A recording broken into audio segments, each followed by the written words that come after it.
Olá, pessoal! Eu sou a Valesca Sincera. Antes de começar a assistir, clique em inscrever-se no nosso canal.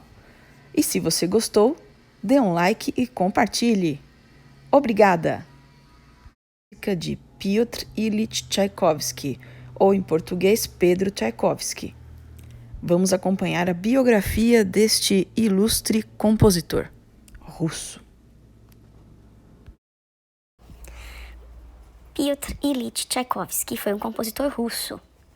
Ele nasceu em 7 de maio de 1840 em Volochinsky, na Rússia, e faleceu dia 6 de novembro de 1893 em São Petersburgo, na Rússia.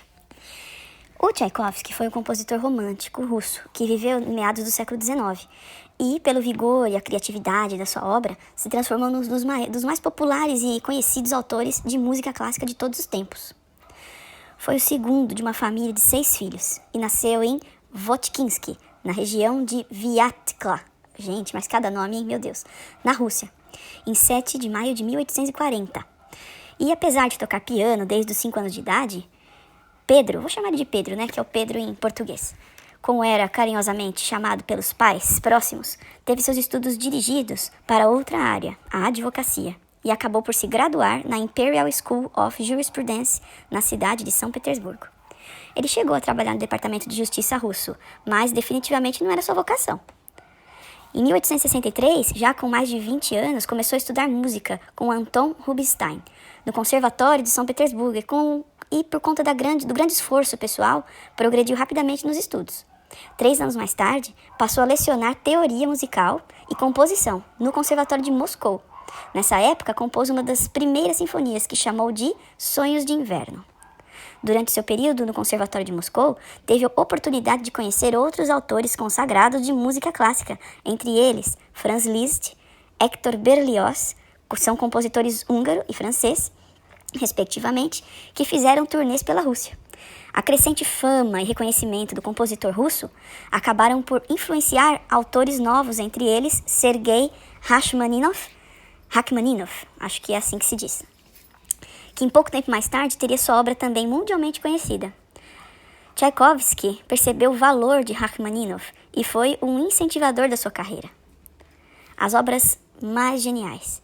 Dono de uma vasta obra musical, Tchaikovsky brilhou com balés O Lago dos Cisnes e A Bela Adormecida, com a ópera Eugène Onegin e o Concerto para Piano número 1, que se tornaria uma das suas mais conhecidas composições.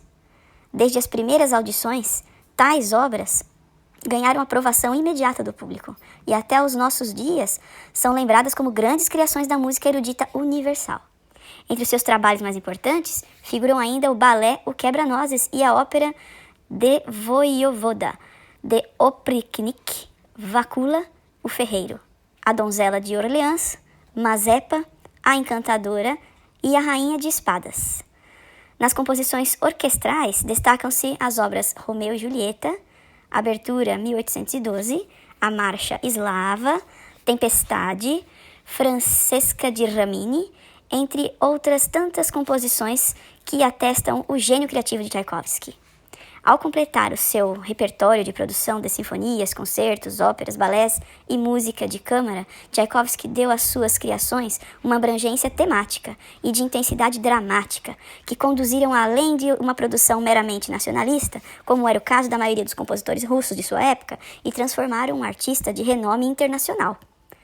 Seguidas turnês pela Europa e pelos Estados Unidos também contribuíram para sua divulgação e internacionalização da sua música. Tal popularidade o levou, inclusive, a ser convidado para inaugurar em Nova York, em 1891, o Carnegie Hall, o renomado teatro que até hoje confere enorme prestígio às apresentações de música erudita e popular que ali se realizam. Bom, ele tinha dificuldades aqui como homem, vamos ver. O sucesso e as realizações obtidas pelo artista não repercutiam, no entanto, na vida pessoal do compositor. Com uma personalidade insegura, de natureza tímida e nervosa, Tchaikovsky tinha dificuldades em seus relacionamentos afetivos, e essa é uma área em que ele nunca esteve plenamente realizado. Depois de uma desilusão amorosa, e já com mais de 30 anos, casou-se com Antonina Ivanovna Miliukova, uma das suas alunas e admiradora, mas o casamento foi desastroso, não durou muito e logo estavam separados. Mesmo que o casamento não tenha se consumado, Antonina nunca aceitou o divórcio. Todo o sucesso obtido ainda em vida não trouxe tranquilidade financeira a Tchaikovsky. É certo que mais de uma vez esteve em dificuldades e precisou recorrer à ajuda de admiradores influentes. Vamos de novo. Todo o sucesso obtido ainda em vida não trouxe tranquilidade financeira a Tchaikovsky. É certo que mais de uma vez esteve em dificuldades e precisou recorrer à ajuda de admiradores influentes. Numa dessas vezes, o imperador Alexander III, sensibilizado com a situação do artista, não só quitou suas dívidas, como passou a destinar-lhe uma pensão mensal.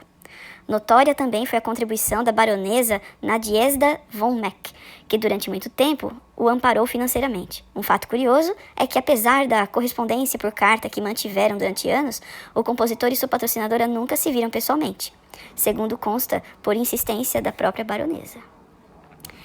Vamos falar da morte do Tchaikovsky aqui, rapidamente. Mesmo que alguns biógrafos tenham levantado a hipótese de suicídio, a versão mais aceita da morte do compositor é de que ela ocorreu em decorrência da cólera. Tchaikovsky, numa confraternização com amigos, resolvera não ingerir bebida alcoólica e teria tomado um copo de água, infectado. Poucas horas depois do episódio, e apesar de todos os esforços para salvá-lo, o compositor morria na casa do irmão Modest. Era 6 de novembro de 1893, e sua morte, se por um lado empobrecia o mundo da música erudita da época, deixava para a posteridade um legado incomparável.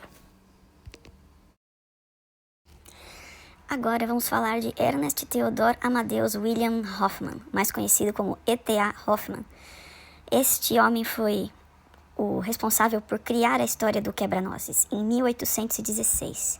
Ele era alemão, de Königsberg, nasceu em 24 de janeiro de 1776 e morreu em 25 de junho de 1822, em Berlim, na Alemanha.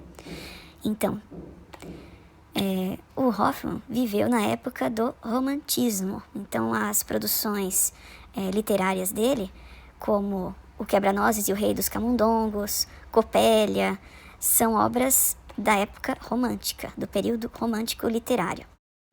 E para quem não conhece esse balé, ele é dividido em 2 atos. O primeiro ato tem o prólogo e o segundo ato é o Reino dos Doces. Durante o primeiro ato acontece a chegada dos convidados na casa da Clara, que é a personagem principal, a protagonista, e do Fritz, que é o irmão dela. E aí tem a dança dos adultos, né? Tem a chegada do mágico, que é tio da Clara, o Herr Drosselmeyer, né? E também tem a participação da babá da Clara, que é a Frau Gertrude. Esses nomes alemães fazem referência ao autor. O autor era alemão, Hoffmann, né? Então ele coloca nomes alemães, como Fritz, Drosselmeyer, Gertrude, né? Depois do primeiro ato, né, quando a Clara assiste a Batalha do Rei dos Ratos já adormecida, né, ela sonha que ela está no Reino dos Doces, junto com o seu boneco que ela ganhou do seu tio, o Drosselmeyer. Só que o irmão dela quebrou o boneco durante a festa de Natal. E aí o mágico, né, o Drosselmeyer, ele conserta o boneco quebra-nozes, ela fica conformada, mas aí no final, que todo mundo vai embora, ela consegue dormir embaixo da árvore de Natal junto com o boneco e sonha que vai para o Reino dos Doces. Ela apresenta as danças que tem no reino dela.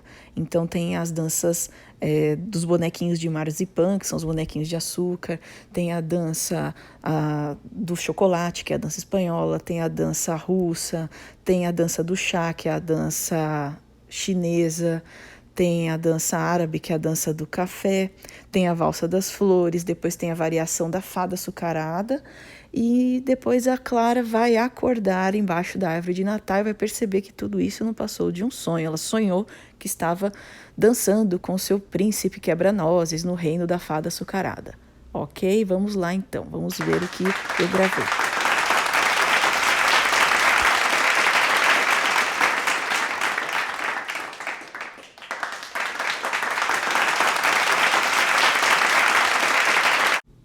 E foi isso, gente. Quem gostou, deixa o seu like, se inscreva no meu canal Valesca Sincera. Muito obrigada, tchau!